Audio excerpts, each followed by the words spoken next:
Hello friends, మీరు స్తోత్రాలు చదివే ఉంటారు, దండకాల గిన్నెగా చదివే ఉంటారు. శ్యామలా దండకం అని, ఆంజనేయ దండకం అని చదివి ఉంటారు. కానీ మీరు ఎప్పుడైనా తిట్ల దండకం అని చదివారా? తిట్ల దండకం అని కూడా ఉంటుంది. మన తాతలు ముత్తాతలు వీళ్ళ కోపం వచ్చినప్పుడల్లా మంచి మంచి మాటలతోటి తిట్ల దండకం చదువుతూ ఉంటారు. కానీ కొంచెం గ్రాంధిక భాషలో తిట్లు అన్నమాట. గ్రాంధిక భాషలో ఉన్న తిట్లు గినంగా మన తెలుగు బుక్లో ఉంటాయి. కానీ ఇది మనకు తెలిసి ఉండదు. నాకు ఈ మధ్యనే తెలిసింది. మీరు తెలుసుకోవాలనుకుంటున్నారా? తెలుసుకోవాలి అనుకుంటే నా ఛానల్ను సబ్స్క్రైబ్ చేసుకోండి.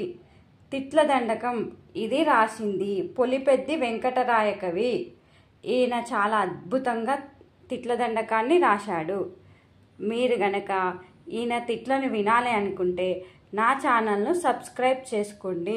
నా ఛానల్లో మిగతా ఫుల్ వీడియో ఉంది తిట్ల దండకం గురించి. మీరు తప్పకుండా వినండి. Please subscribe my channel.